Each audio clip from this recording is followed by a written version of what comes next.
जय श्री हरि विष्णु भक्तों, आज आप सभी श्रवण करिए अजा एकादशी की बहुत ही पवित्र एवं पावन कथा। एक बार अर्जुन ने भगवान श्री कृष्ण से कहा कि हे पुंडरीकाक्ष, मैंने श्रावण शुक्ल एकादशी अर्थात पुत्रदा एकादशी का सविस्तार वर्णन सुना। अब कृपा करके मुझे भाद्रपद माह के कृष्ण पक्ष की एकादशी के विषय में बतलाइए। इस एकादशी का क्या नाम है तथा इसके व्रत का क्या विधान है? इसका व्रत करने से किस फल की प्राप्ति होती है? अर्जुन की बात को सुनकर भगवान श्री कृष्ण ने कहा कि हे कुंती पुत्र, भाद्रपद माह की कृष्ण पक्ष की एकादशी को अजा एकादशी कहते हैं। इस व्रत के करने से सभी पाप नष्ट हो जाते हैं। इस लोक और परलोक में मदद करने वाली इस एकादशी व्रत के समान संसार में कोई दूसरा व्रत नहीं है। इस एकादशी के व्रत को विधि पूर्वक करने से समस्त कष्ट समाप्त हो जाते हैं और इच्छित फल की प्राप्ति होती है। व्यक्ति को पुनर्जन्म के आवागमन से मुक्ति मिलती है, पूर्व जन्म की बाधाएं दूर होती है और अंत में परम धाम जाने का अवसर मिलता है। भगवान श्री कृष्ण ने कहा, इस व्रत को सात्विक मानकर एवं विधि पूर्वक करने से प्राणी आवागमन के चक्र से मुक्त हो जाता है। इस एकादशी का व्रत का फल अद्भुत है। श्री हरि विष्णु भगवान की पूजा करके इस व्रत का महात्म्य पढ़ने और सुनने से अश्वमेघ यज्ञ का फल प्राप्त होता है। भगवान श्री कृष्ण ने आगे कहा कि हे अर्जुन, अब ध्यान पूर्वक इस एकादशी के महात्म्य का श्रवण करो। पौराणिक काल में भगवान श्री राम के वंश में अयोध्या नगरी में एक चक्रवर्ती राजा हरिश्चंद्र नाम के हुए थे। राजा अपनी सत्यनिष्ठा और ईमानदारी के लिए प्रसिद्ध थे। एक बार देवताओं ने उनकी परीक्षा लेने की योजना बनाई। राजा ने स्वप्न में देखा कि उन्होंने ऋषि विश्वामित्र को अपना राजपाट दान कर दिया है। सुबह विश्वामित्र वास्तव में उनके द्वार पर आकर कहने लगे कि तुमने स्वप्न में मुझे अपना राज्य दान कर दिया है। राजा ने सत्यनिष्ठ व्रत का पालन करते हुए संपूर्ण राज्य विश्वामित्र को सौंप दिया। दान के लिए दक्षिणा चुकाने हेतु राजा हरिश्चंद्र को पूर्व जन्म के कर्म फल के कारण पत्नी, बेटा एवं खुद को बेचना पड़ा। हरिश्चंद्र को एक डोम ने खरीद लिया जो शमशान भूमि में लोगों के दाह संस्कार का काम करवाता था। स्वयं वह एक चंडाल का दास बन गया। उसने उस चंडाल के यहाँ कफन लेने का काम किया, किंतु उसने इस आपत्ति के काम में भी सत्य का साथ नहीं छोड़ा। जब इसी प्रकार से कई वर्ष बीत गए तो उसे अपने इस नीच कर्म पर बड़ा दुख हुआ और वह इससे मुक्त होने का उपाय खोजने लगा। वह सदैव इसी चिंता में रहने लगा कि मैं क्या करूं, किस प्रकार इस नीच कर्म से मुक्ति पाऊं। एक बार की बात है, वह इसी चिंता में बैठा था कि गौतम ऋषि उसके पास पहुंचे। हरिश्चंद्र ने उन्हें प्रणाम किया और अपनी दुख भरी कथा सुनाने लगे। राजा हरिश्चंद्र की दुख भरी कहानी सुनकर महर्षि गौतम भी अत्यंत दुखी हुए और उन्होंने राजा से कहा कि हे राजन, भादो माह के कृष्ण पक्ष की एकादशी का नाम अजा एकादशी है। तुम उस एकादशी का विधान पूर्वक व्रत करो और रात्रि को जागरण करो। इससे तुम्हारे सभी जो पाप हैं नष्ट हो जाएंगे। महर्षि गौतम इतना कहकर अंतर्ध्यान ध्यान हो गए। अजा एकादशी आने पर राजा हरिश्चंद्र ने महर्षि के कहे अनुसार विधि पूर्वक उपवास कर रात्रि जागरण किया। इस व्रत के प्रभाव से राजा के सभी पाप नष्ट हो गए। उस समय स्वर्ग में नगाड़े बजने लगे तथा पुष्पों की वर्षा होने लगी। उन्होंने अपने सामने ब्रह्मा, विष्णु, महेश तथा देवेंद्र आदि देवताओं को खड़ा पाया। उन्होंने अपने मृत पुत्र को जीवित तथा अपनी पत्नी को राजसी वस्त्र तथा आभूषणों से परिपूर्ण देखा। व्रत के प्रभाव से राजा को पुनः अपने राज्य की प्राप्ति हुई। वास्तव में एक ऋषि ने राजा की परीक्षा लेने के लिए यह सब कौतुक किया था, परंतु अजा एकादशी के व्रत के प्रभाव से ऋषि द्वारा रची गई सारी माया समाप्त हो गई और अंत में हरिश्चंद्र अपने परिवार सहित स्वर्गलोक को गया। हे राजन, यह सब अजा एकादशी के व्रत का प्रभाव था। जो मनुष्य इस उपवास को विधान पूर्वक करता है तथा रात्रि को जागरण करता है, उनके सभी पाप नष्ट हो जाते हैं और अंत में वे स्वर्गलोक को प्राप्त करते हैं। इस एकादशी व्रत की कथा के श्रवण मात्र से ही अश्वमेघ यज्ञ के फल की प्राप्ति हो जाती है। जय श्री हरि विष्णु। बोलिए विष्णु भगवान की जय। भक्तों, अब आप सभी सुनिए ग्यारस माता की कथा, जो कि एकादशी के दिन अवश्य सुननी चाहिए, जिसे सुनने मात्र से मनोवांछित फल की प्राप्ति होती है। एक बार की बात है, एक राज्य में एक राजा रहता था। राजा बहुत ही बुद्धिमान और बलशाली था। वह सदैव अपनी प्रजा का बहुत अच्छे से ध्यान रखता था। प्रजा भी अपने राजा को बहुत पसंद करती थी। राजा की 2 बेटियां थीं। राजा अपनी दोनों बेटियों से बहुत प्रेम करता था। राजा की दोनों बेटियां बहुत ही सुंदर थीं, लेकिन राजा की छोटी बेटी देखने में बहुत सुंदर और धार्मिक प्रवृत्ति की थी। वह 12 मास 11 माता की पूजा और व्रत करती थी। सभी लोग राजा की छोटी बेटी से बहुत ही प्रसन्न रहते थे और बहुत ही प्रेम करते थे, साथ ही उसकी खूब प्रशंसा करते। वह बोलने में बहुत ही अच्छी थी। राजा भी अपनी छोटी बेटी को बड़ी बेटी से कुछ ज़्यादा ही प्रेम करते थे, जिस कारण राजा की बड़ी बेटी को अपनी छोटी बहन से नफरत होने लगी। समय के साथ राजा की दोनों बेटियां बड़ी हो गईं। तब एक पड़ोस के राज्य में रहने वाला राजकुमार राजा की बड़ी बेटी के लिए रिश्ता लेकर आया। जैसे ही उस राजकुमार की नज़र राजा की छोटी बेटी पर पड़ी तो वह छोटी बेटी पर मोहित हो गया और उसी से विवाह करने की सोचने लगा। उस राजकुमार ने राजा की बड़ी बेटी के साथ विवाह करने से मना कर दिया और राजा से कहा कि आप बुरा मत माने, मैं तो आपकी छोटी बेटी से विवाह करना चाहता हूँ। जब यह बात राजा की बड़ी बेटी को पता चली तो वह अपनी छोटी बहन से और भी ज़्यादा नफरत करने लगी। राजा की बड़ी बेटी ने अपनी छोटी बेटी को अपना सबसे बड़ा दुश्मन मान लिया और उससे बदला लेने का निर्णय कर लिया। उसने सोचा कि छोटी बहन को जान से मार देती हूँ। एक दिन राजा की बड़ी बेटी ने लड्डू में जहर मिलाकर अपनी छोटी बहन को दे दिया। छोटी बहन ने वह लड्डू खा लिया, लेकिन लड्डू खाने के बाद भी छोटी बहन को कुछ नहीं हुआ। बड़ी बहन यह देखकर बहुत ही आश्चर्यचकित हुई, लेकिन उसने हार नहीं मानी। एक दिन जब छोटी बहन ने अपने कमरे में सो रही थी, तब उसने मटके में सांप रखकर उसके कमरे में छोड़ दिया, लेकिन सांप भी छोटी बहन को कुछ नहीं कर पाया। जिसके बाद बड़ी बहन ने अपनी छोटी बहन से कहा, चलो बहन, आज हम कुएं से पानी भर लाते हैं। छोटी बहन अपनी बड़ी बेटी के बहन के कहे अनुसार उसके साथ पानी पीने के लिए चली गई। जैसे ही वह कुएं की पानी निकालने लगी, बड़ी बहन ने उसे कुएं में धक्का दे दिया, लेकिन माता के आशीर्वाद से वह सकुशल बाहर आ गई। यह देखकर बड़ी बहन को बहुत ही आश्चर्य हुआ कि न जाने मैंने कौन कौन से प्रयास किए, फिर भी इसका कुछ नहीं बिगड़ा। उसने एक दिन सोचते छोटी बहन के पास जाकर कहा, बहन, तुम्हें पता है भगवान सबकी मृत्यु एक निश्चित समय पर लिखते हैं।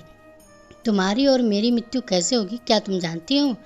तब छोटी बहन ने कहा, हाँ बहन, मेरी मृत्यु कैसे होगी यह तो मैं जानती हूँ। छोटी बहन से यह सुनकर बड़ी बहन को बहुत ही संतुष्टि हुई और वह सोचने लगी कि इस बार मैं इसे जरूर मार दूंगी। उसने अपनी छोटी बहन से कहा कि अपनी मृत्यु का राज मुझे बताओ, मैं तुम्हारी बड़ी बहन हूँ। छोटी बहन ने अपनी बड़ी बहन से कहा, मेरी मृत्यु एक तोते में है। जो तोते के गले में एक हार है, उसी से मेरी मृत्यु होगी। जब कोई व्यक्ति उस तोते को मारकर वह हार अपने गले में पहन लेगा तो मैं मूर्छित हो जाऊंगी, और जैसे ही वह हार अपने गले से उतार देगा तो मैं वापस जीवित हो जाऊंगी। अपनी छोटी बहन की मृत्यु का राज जानकर बड़ी बहन बहुत ही खुश हुई और उसने छोटी बहन को मारने के लिए उसे पालतू तोते को ढूंढना शुरू कर दिया। लेकिन छोटी बहन को इस बात का पता था कि वह मेरी जान लेना चाहती है। वह अपने पिताजी के पास गई और अपने पिताजी से कहने लगी, पिताजी, अगर मेरी मृत्यु हो जाए तो मुझे जलाना मत, बल्कि आप मुझे पुरानी वाली जो हवेली है उसमें एक पलंग पर लिटाकर छोड़ देना। अपनी छोटी बेटी के मुंह से इस बात को सुनकर राजा को बहुत बुरा लगा। उसने अपनी बेटी से पूछा, बेटी, तुम ऐसी बातें क्यों कर रही हो? 2-4 दिन में तुम्हारी शादी होने वाली है। तब राजा को छोटी बेटी ने बताया, पिताजी, समय किसी के लिए नहीं रुकता, कब क्या हो जाए किसी को कुछ नहीं पता है। फिर राजा ने अपनी छोटी बेटी से कहा, तुम्हारा ऐसा बोलना मुझे बिल्कुल भी अच्छा नहीं लगता है। लेकिन छोटी बेटी ने अपने पिताजी को ऐसा करने पर मजबूर कर दिया और वचन ले लिया कि मेरे मरने के बाद जलाना नहीं है। तो राजा ने भी अपनी छोटी बेटी की बात को मान ली। 2-3 दिन बाद जब शादी का समय आया, घर में पूरा शादी का माहौल था। पूरे गाजे बाजे के साथ बारात आई। राजकुमार बारात लेकर राजा के घर पहुंचा। राजकुमार और राजा की छोटी बेटी का विवाह शुरू हो गया। जैसे ही राजा की छोटी बेटी राजकुमार के साथ अपने फेरे लेना शुरू करती है, उसी समय उसकी बड़ी बहन अपनी छोटी बहन के कमरे में जाकर उसके तोते को पकड़ लेती है और उसे जान से मार देती है। तोते के गले में जो हार था उसे अपने गले में धारण कर लेती है। जैसे ही बड़ी बहन ने हार को अपने गले में डाला, उधर छोटी बहन के 7 फेरे ही पूरे हुए थे और वह बेहोश होकर गिर गई। इसके बाद राजा ने बड़े बड़े हकीम को बुलाया और अपनी छोटी बेटी का इलाज करने को कहा। राजा ने कहा कि कोई मेरी बेटी का इलाज कर दो, मुँह मांगा इनाम दिया जाएगा। राजा की बात को सुनकर वैद्य ने जब छोटी बेटी को चेक किया तो राजा को बताया कि आपकी छोटी बेटी न तो जीवित है और न ही मरी हुई है। मैं तो अपने जीवन में ऐसी पहली बार देख रहा हूँ। तो राजा ने वैद्य और हकीम को कह दिया कि यह बात बाहर किसी को मत बताना। अगर तुमने यह बात और किसी को बताई तो हम तुम्हें फांसी की सजा देंगे। राजा ने अपनी छोटी बेटी को पुराने महल में ले जाकर एक पलंग पर लेटा दिया। वहाँ पर कुछ सैनिकों को तैनात कर दिया और स्वयं महल पर आ गया। राजा की बड़ी बेटी अपने पिताजी के पास गई और कहने लगी, पिताजी, अगर यह शादी संपन्न नहीं हुई तो आपकी इज्जत का क्या होगा? अगर आप कहें तो मैं आपकी इज्जत बचाने के लिए राजकुमार से शादी करने के लिए तैयार हूँ। राजा ने अपनी बड़ी बेटी की बात को मानकर छोटी बेटी के कपड़े बड़ी बेटी को पहना दिए और मंडप में भेज दिया। लेकिन राजकुमार यह जान गया था कि राजा की छोटी बेटी नहीं है। उसने शादी करने से मना कर दिया। लेकिन वहाँ पर आए सारे लोगों ने राजकुमार को शादी करने के लिए विवश कर दिया और राजा की बड़ी बेटी से उसकी शादी करवा दी। बचे हुए 3 फेरे बड़ी बेटी के साथ दिलवा दिए गए। उसके बाद राजकुमार राजा की बड़ी बेटी को अपने महल ले गया। राजकुमार राजा की बड़ी बेटी से न तो बात करता था और न ही उसे पसंद करता था और न ही उसके कमरे में जाता था। राजकुमार ने यह फैसला ले लिया कि मैं राजा की छोटी बेटी को ढूंढकर ही रहूँगा। वह रात दिन उसे ढूंढता हुआ इधर उधर घूमने लगा। एक दिन राजकुमार अपने घोड़े पर सवार होकर राजा के पुराने महल के पास पहुंच गया, जहां पर उसने कुछ सैनिकों को देखा। महल के पास पहुंचकर राजकुमार ने जब महल को ध्यान से देखा तो वह समझ गया कि यह मेरे ससुर का पुराना महल है। तब राजकुमार ने सैनिकों से पूछा कि तुम लोग यहाँ पर क्या कर रहे हो और इस महल के अंदर उस पलंग पर कौन लेटा है? तो सैनिकों ने बताया कि यहाँ पर राजा की छोटी बेटी लेटी है। यह सुनकर राजकुमार बहुत ही खुश हुआ और तुरंत उसे मिलने के लिए अंदर चला गया। लेकिन अंदर जाकर देखा तो वह बिल्कुल बेहोश थी। राजकुमार उसकी सेवा करने लगा। जैसे ही रात हुई, राजा की छोटी बेटी उठकर बैठ गई। राजकुमार ने यह देखकर बहुत ही खुश हुआ और उससे पूछने लगा कि तुम यहाँ पर क्या कर रही हो? ऐसे 20 फेरों से गायब क्यों हो गई और चली क्यों गई? तुम्हारे साथ क्या हुआ है? राजा की छोटी बेटी ने राजकुमार को सारी बात बता दी। बताया कि मेरी जान एक तोते में बसी है और यह बात मैंने अपनी बड़ी बहन को बता दी थी। मुझे पता है कि उसे ने मुझे मारने का प्रयास किया है। उसके पास एक हार है जिसको वह सुबह पहन लेती है और रात को उतार कर रख देती है। जब तक वह हार को पहने रखती है तब तक मैं मूर्छित रहती हूँ और जैसे ही वह हार को उतार देती है मैं जीवित हो जाती हूँ। और जब तक मेरी बड़ी बहन के पास वह हार है तब तक मैं ऐसे ही जीवित और मूर्छित होती रहूँगी। अगर मेरी बहन के पास जो हार है वह मेरे पास हाथ में आ जाए तो मैं हमेशा के लिए जीवित हो जाऊँगी। राजकुमार यह बात सुनकर राजा की छोटी बेटी के पास रहने का निर्णय ले लिया और बचे हुए फेरे लेकर अपने विवाह को पूरा कर लिया और वहीं पर रहने लगा। ऐसे करते करते काफ़ी समय बीत गया। राजा की छोटी बेटी गर्भवती हो गई। एक दिन राजकुमार को किसी काम से बाहर जाना पड़ा तो पीछे से राजा की छोटी बेटी के पेट में बहुत ज़ोरों से दर्द होने लगा। उसने उस समय 11 माता को आवाहन किया, जिसके बाद 11 माता वहाँ पर प्रकट हुई और उन्होंने उसके दर्द को दूर किया और एक पुत्र सुंदर उसने जन्म दिया। जब आधी रात को राजकुमार बाहर से आया तो उसने 11 माता को देखा और बहुत ही आश्चर्यचकित हुआ। उसने उसे तुरंत माता को प्रणाम किया। 11 माता ने राजकुमार से कहा कि जब तुम्हारा बेटा 5 वर्ष का हो जाए तो तुम अपनी पत्नी का हार लाकर इसके गले में डाल देना, जिससे कि यह हमेशा के लिए जीवित हो जाएगी। समय के चलते राजकुमार का बेटा 5 साल का हो गया। एक दिन राजकुमार को फिर किसी काम से बाहर जाना पड़ा। उसने अपने बेटे से कहा कि तुम अपनी माता का ध्यान रखना और मैं शाम तक लौट आऊँगा। जैसे ही राजकुमार वहाँ से बाहर निकला तो बड़ी बहन के सैनिकों ने उसे देख लिया और बड़ी बहन को जाकर सारी बात बता दी, जिसके बाद बड़ी बहन ने अपनी छोटी बहन के पुत्र को वहाँ से उठवा लिया और उसे मरवा दिया। उसके 2 टुकड़े करवाए। पहले टुकड़े को चक्के के पास छुपा दिया और दूसरा टुकड़ा अपने पलंग के नीचे रख दिया। यह देखकर 11 माता ने भिखारी का रूप धारण किया और उसके घर गई। भिक्षा मांगने लगी तो बड़ी बहन ने अपने नौकरों से कहा, जाओ भिखारी को भिक्षा दे दो। लेकिन जैसे ही नौकर 11 माता को भिक्षा देने के लिए जाता है तो माता उन्हें मना कर देती है और कहती है कि मैं तुम्हारी रानी से ही भिक्षा लूँगी। उन्होंने अंदर जाकर कहा, रानी वह हमसे भिक्षा नहीं ले रही है, बोल रही है कि मैं रानी से ही भिक्षा लूँगी। जब बड़ी बहन स्वयं भिक्षा देने के लिए भिखारिन बनी 11 माता के पास आती है, उससे पहले ही माता एक बिल्ली का रूप बनाकर उसके कमरे में चली गई। वहाँ पर जो छोटी बेटी के पुत्र का एक टुकड़ा था वह उठा लेती है और दूसरा चक्की के पास उठाकर जीवित कर देती है और वहाँ से लेकर चली जाती है।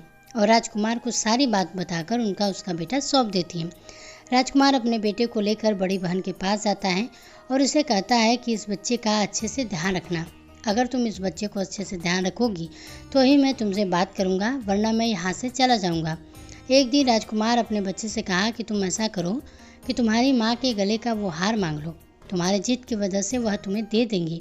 अपने पिताजी के कहे अनुसार लड़का अपनी बड़ी माँ से पास जाकर कहता है, माँ मुझे तुम्हारे गले का हार चाहिए। यह सुनकर उसकी माँ को तो पहले बहुत गुस्सा आता है, पर उसे याद आता है कि राजकुमार ने कहा कि अगर इसे मैं बच्चे को अच्छे से ध्यान रखूँगी तो वह मुझसे बात करेंगे। वह सोचती है कि छोटी बहन अब तक तो मर गई होगी, उसे जला भी दिया होगा, अब कौन सी जिंदा होने वाली है। यही सोचकर वह हार को निकालकर उस बच्चे को दे देती है। वह बच्चा उस हार को लेकर अपने पिताजी को दे देता है और राजकुमार अपने बेटे और उस हार को लेकर वहाँ से चला जाता है और जाते हुए कहकर जाता है कि तुम हमारे लिए खाना बनाकर तैयार रखना, मैं शाम को आकर तुम्हारे साथ ही खाना खाऊंगा। यह कहकर अपने बेटे को लेकर वहाँ से सीधा राजा के पास जाता है और राजा को सारी बात बता देता है। राजा अपनी बड़ी बेटी की यह करतूत सुनकर बहुत ही क्रोधित होते हैं और अपनी परवरिश को दोष देने लगते हैं। राजा राजकुमार को अपनी छोटी बेटी के साथ रहने का आदेश देते हैं। राजकुमार वह हार लेकर छोटी रानी के पास जाता है और उसके गले में वह हार डाल देता है, जिससे कि वह जीवित हो जाती है। दोनों बहुत खुश होते हैं। राजकुमार अपने बेटे और अपनी पत्नी को लेकर अपने राज्य में चला जाता है। इस तरह एकादशी व्रत के प्रभाव से राजा की छोटी बेटी को अपने जीवन में आई तमाम मुसीबतों का छुटकारा मिल जाता है। एकादशी के दिन सुनी जाने वाली तुलसी माता की कथा। प्राचीन समय की बात है, एक परिवार में ननद और भाभी साथ साथ रहा करती थी। ननद का विवाह अभी नहीं हुआ था। वह तुलसी जी के पौधे की बहुत सेवा करती थी। नियम से तुलसी जी को सींचती और दीपक जलाती थी, लेकिन उसकी भाभी को यह सारी बातें बिल्कुल पसंद नहीं थी। जब कभी उसकी भाभी को बहुत गुस्सा आता तब वह अपनी ननद को ताना देते हुए कहती कि जब तुम्हारा विवाह होगा तो मैं इस तुलसी को ही बारातियों को खाने को दे दूंगी और तुम्हारे दहेज में भी तुलसी ही दूंगी। तुम जब देखो तुलसी की ही सेवा करती हो। कुछ समय बीत जाने पर ननद का विवाह तय हो गया। विवाह के दिन भाभी ने अपने कहे के अनुसार बारातियों के सामने तुलसी का वह गमला फोड़ दिया जिसकी सेवा ननद किया करती थी और तुलसी के पत्ते खाने के लिए कहा। तुलसी जी की कृपा से वह फूटा हुआ गमला कई स्वादिष्ट पकवानों में बदल गया। भाभी ने गहनों के नाम पर तुलसी की मंजरी से बने हुए गहने अपनी ननद को पहना दिए। देखते ही देखते तुलसी जी की मंजरी के बने हुए गहने सुंदर सोने जवाहरात में बदल गए। इतना ही नहीं, भाभी ने मारे क्रोध के वस्त्रों के स्थान पर तुलसी का जनेऊ रख दिया और वह भी सुंदर रेशमी वस्त्रों में बदल गया। अब जब ननद अपने ससुराल में पहुंची तो ससुराल वालों ने उसके दहेज की बहुत प्रशंसा हुई। यह बात भाभी के कानों तक पहुंची तो उसे बड़ा ही आश्चर्य हुआ। उसने सोचा कि उसने तो ननद के गहने, कपड़े और जनेऊ तक तुलसी में के ही रखे थे, तुलसी की मंजरी रखी थी। यह सब जानकर भाभी को बहुत ही आश्चर्य हुआ। अब उसे तुलसी की पूजा का महत्व समझ आ गया था। उस भाभी की भी एक बेटी थी। तब वह अपनी बेटी से कहने लगी, बेटी तुम भी तुलसी जी की सेवा किया करो, तुम्हें भी तुम्हारी बुआ की तरफ फल मिलेगा। वह जबरदस्ती अपनी बेटी से तुलसी की सेवा करने को कहा करती, लेकिन बेटी का मन तो तुलसी की सेवा में लगता ही नहीं था। धीरे धीरे समय बीता। भाभी की लड़की बड़ी हो गई। अब उसके विवाह का समय आ गया। तब भाभी सोचने लगी कि जैसा व्यवहार मैंने अपनी ननद के साथ किया था वैसे ही अब मैं अपनी बेटी के साथ करूँगी। तो यह अभी गहनों से लज जाएगी और बारातियों को भी खाने के तरह तरह पकवान मिलेंगे और ससुराल में इसकी बहुत ही मान सम्मान मिलेगा। यह सोचकर भाभी बारातियों के सामने तुलसी का गमला फोड़ देती है, लेकिन इस बार गमले की मिट्टी मिट्टी ही रहती है। मंजीरे और पत्ते भी अपने रूप में ही रहते हैं। जनेऊ भी अपना रूप नहीं बदलता है। और जब भाभी ने सभी बारातियों को खाने में तुलसी के पत्ते दिए तो यह देखकर सभी लोग बाराती भी भाभी की बुराई करने लगे। भाभी ने लालच में आकर अपनी बेटी के दहेज में भी तुलसी के पत्ते और मंजरी आदि रख दिए थे। जब बेटी अपने ससुराल पहुंची तो वहां पर उसकी बहुत बुराई हुई। भाभी गुस्से के मारे कभी भी अपनी ननद को नहीं बुलाती थी। एक दिन भाई ने सोचा कि मेरी पत्नी तो मेरी बहन को बुलाती नहीं है, क्यों ना मैं ही अपनी बहन से मिलकर आऊँ। यह सोचकर उसने अपने पत्नी से कहा कि मैं कुछ उपहार लेकर अपनी बहन के जाने के लिए पास जा रहा हूँ। और भाभी ने थैले में ज्वार भरकर दिया और यह लो, कुछ नहीं है, तुम यही लेकर जाओ। जब भाई बहुत दुखी मन से अपनी बहन के पास चल दिया। रास्ते में वह सोचता रहा कि कोई भला अपनी बहन के घर ज्वार लेकर कैसे जा सकता है। यही सोचकर वह एक गौशाला के पास रुक गया और ज्वार का वह थैला उसने गाय को एक सामने पलट दिया। तभी एक ग्वाले ने यह सब देख लिया। तब ग्वाले ने आकर भाई से कहा कि अरे आप गाय के सामने ये हीरे मोती और सोना क्यों डाल रहे हैं, इसे तो घर डालनी है। तब भाई ने मुड़कर देखा तो वह हैरान रह गया। फिर भाई ने ग्वाले को सारी बात बताई और धन लेकर खुशी खुशी अपनी बहन के घर चल दिया। दोनों भाई बहन एक दूसरे को देखकर बहुत प्रसन्न हो गए। तब बहन ने तुलसी माता से सच्चे मन से प्रार्थना की कि उसकी भाभी को सद्बुद्धि दे और तुलसी माता की कृपा से उनके घर में सुख समृद्धि और धन के भंडार भर जाएं। तब कुछ दिनों के बाद देखते ही देखते भाभी का मन बदल गया और वह अपनी ननद को बहुत मान सम्मान देने लगी। अब वह भी सच्चे मन से तुलसी जी की सेवा करने लगी। तुलसी माता की कृपा से अब उसके घर में सुख समृद्धि के भंडार भर गए। उनके घर में अब कलह क्लेश नहीं होता था, सभी सुख से रहने लगे। तो प्रेम से बोलिए तुलसी माता की जय। तो भक्तों, आशा करते हैं आज की ये व्रत कथाएं आपको पसंद आई होगी। पसंद आई हो तो वीडियो को लाइक कीजिएगा। इसी तरह से व्रत कथाओं को सुनने के लिए हमारे चैनल को सब्सक्राइब भी जरूर कीजिएगा।